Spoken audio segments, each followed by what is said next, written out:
Peace, welcome to another video. My name is Keith Lamar and this is the Beat Cafe. So for today's video, we're gonna be talking about how I approach music production as an instrumental artist using what I like to call the band method.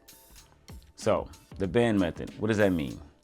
So for me as an instrumental artist and a sample-based producer mainly, I like to approach production like a band.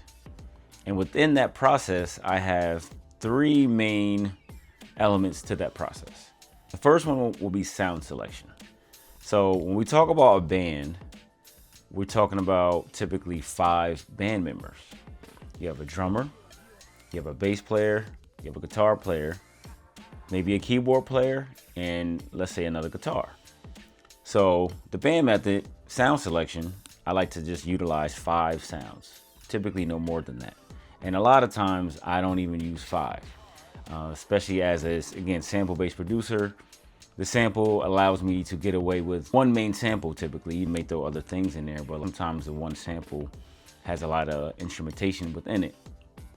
There's a thing when it comes to sample-based producers, it's like sample, bass, drums, and it's over. So that does help us. But if you are composing everything from scratch, 5 sounds typically get the job done. Less is more. And I truly believe that. When you're listening to a band, think about it. Band is on stage, you're out somewhere, you're listening to a record, and those 5 guys are just playing instruments. You never really say, I wish there were more instruments on stage. You never need a 6th and 7th and 8th and 9th and 10th instrument.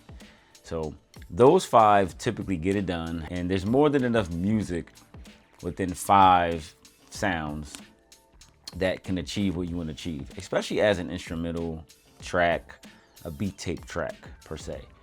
You don't want to overcrowd it with things. You do want the sound selection to be quality. So that is very important. So along with just maybe utilizing 5 sounds, also you do want to pick good sounds, but I would challenge you to start out with a template and don't go beyond the 5. Now, the second part will be sections. I tend to think of the song in sections. Now, again, being a sample-based producer, the workflow that I typically work with and that we typically work with is a sequence-based workflow or pattern-based workflow. I use Maschine as my main instrument, and it utilizes patterns. And I also use the MPC, this MPC sample, it utilizes sequences. So you're utilizing sequences. So you start with pattern 1, sequence 1, whatever. And then once you get something going, now you go to the second pattern or the second sequence.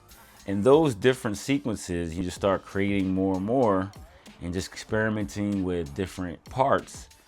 Those become the parts of the song. Those tend to become, that could be the intro, this could be the hook, this could be the chorus, this is the bridge, this is the verse part. These 2 parts are the verse. I need an 8-bar verse, I need a 16, depending on how you want to lay it out. Those sections tend to become the end result of the song. So doing it in those blocks, doing it in those patterns, those sequences, thinking of the song that way, again, allows you to a little bit freely just groove and make things and experiment and create things, and without having to oversaturate yourself with just like coming up with so much. So you'll find yourself being a little bit quicker, not that quicker is better, but you'll find a groove, you'll find a pattern, and you lock it down. Next one, that's okay, oh, that sounds good. Lock it down, record it, essentially. And I would like to think a band too, once they get something going, oh, I like it, record it. And they record it into a track, whether it's like Pro Tools or even like their mixer. So now let's go somewhere else. What will we do after that? And then they do it again, they do other takes. So it's kind of like utilizing takes. So have your sequences, have your patterns, those are like different takes. And then next you have 3, 4, 5, 6 takes of something.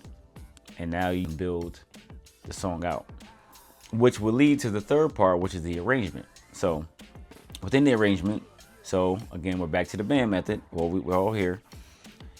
You want to, number one, what I do is, now I take these sections and these parts, these patterns, and again, whether I think of these as hook, verse or not while I'm making it, now that I have them, I can now build these as a whole track. So number one, I think about the performance aspect of it. So I think about the groove of the drums, and the sample as a performance. So as the drums are going, let's realistically say, where would the drummer stop playing? What would he pick up again? Where would he do a drop? Utilizing a performance mindset while you're building it on top of the different sections, on top of the different arrangements. And you can just play with those things and just until you get something to where it's like, oh, this sounds like someone's grooving on stage. It's good to maybe even listen to some jazz bands, some rock bands, some funk bands, all types of genres, and pay attention to how they start a song, what's the middle part of the song, the end, how they bring it back.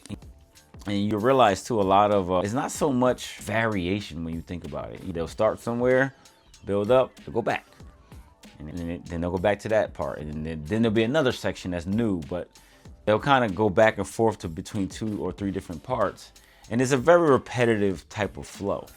So there's nothing really wrong with that. So utilizing a performance mindset in the arrange part goes a long way as well.